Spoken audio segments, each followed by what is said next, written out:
Okay, a few banal syllables devoted to the subject of organoids and an interpretation of organoids. But also, in a certain way, it's an occasion for giving an attempt at an intellectual history, though um, I'll say probably we could get some correction from Brock, but it's just from my own point of view. It seemed to me that like we're going back to the developments prior to the organoids. So in 2007 or so, there was sort of a heated debate which arose up on because people in social media got into the life extension stuff and Aubrey de Grey and this type of thing. And some people were taking the side of the telomeres,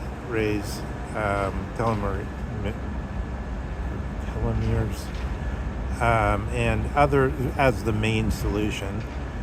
And then others were talking about the pluripotent stem cells, and then these so-called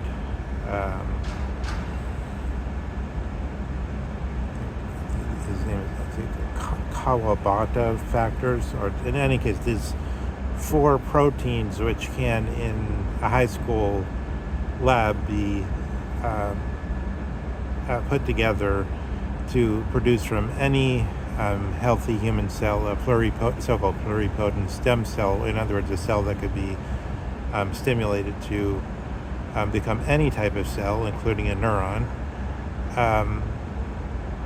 Became a simple technique to get these pluripotent stem cells, and then to go on from there to produce these so-called organoids. But what's interesting about the so I mean, in a way, it's not clear to me how much. I don't understand why the pluripotent stem cells aren't being deployed more directly, but it's probably like I'm not up on the latest on the aging stuff. Except I mean, I saw that thing that the one guy as announced, Brian, whatever his name is, announced that he may have second thoughts about whether he's going to keep up his endeavors. But nonetheless, of course, there's still tons of other people that are invested in anti-aging research.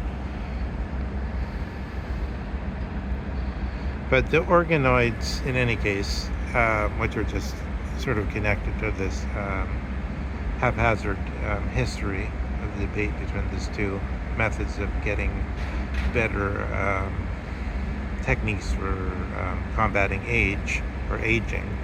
It's always great that the new, because the other name for the pluripotent stem cells is embryonic stem cells. So you could always create the embryo cells. Then, you could be whatever age you program the form of the body to sort of produce itself in.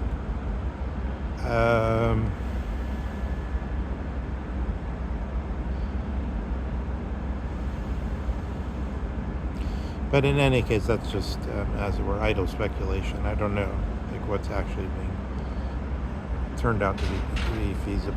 But the organoids in connection with AI is actually happening, and I think it's happening more. And so the interesting thing is, like, you have the organoid in some kind of solution, and then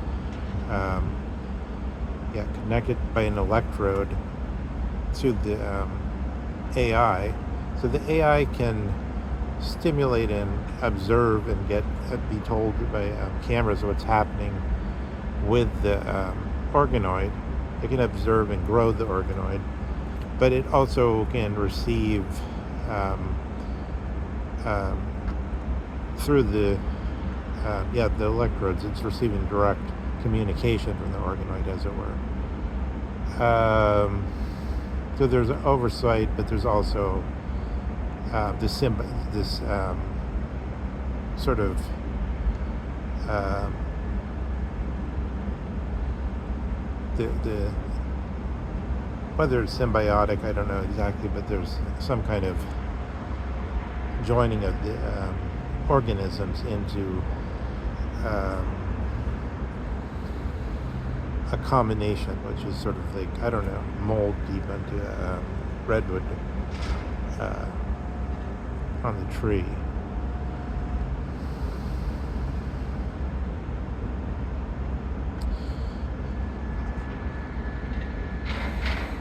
Organoids in connection. So, like, here's the interesting, where it gets kind of interesting, I think, is organoid. Say Elon Musk would sort of get grok training with the organoids. Then you'll have, I mean, in a crude way, it's sort of like, if you had Google, you just have Google search. You don't think there's any reason to make that like Mount Tenecai or whatever that mountain that was granted um, personhood, legal personhood a number of years ago. It's called in New Zealand, I think. Um, we're not really inclined to think Google search is a person in any sense. It's obviously just a tool, but with the next generation, as it were, with Grok, with ChatGPT, with whatever it is, we're more inclined in that direction. And then I think if there was added with the organoids, it would be even stronger, right? So yeah, there's already a lot of ethical discourse around the organoids, and like because there's people asking, especially in Europe, there's people asking whether, yeah, the organoids can sort of like feel distress or feel whether there should be, because there's a specific issue, whether there should be an anesthesia during some kind of operation the organoids were undergoing, and then it was deemed that there should be because there was a chance that they could experience the suffering during the operation.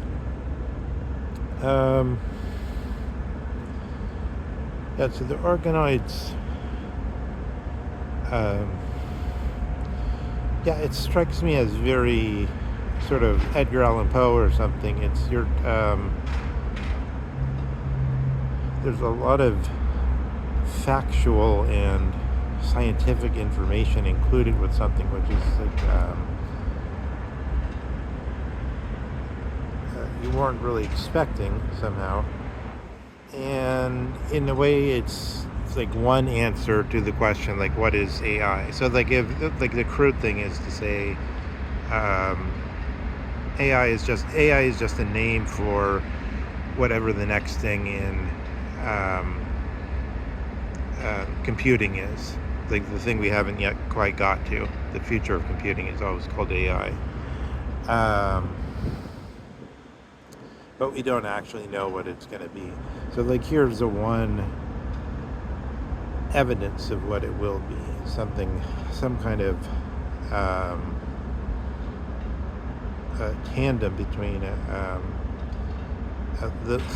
living, growing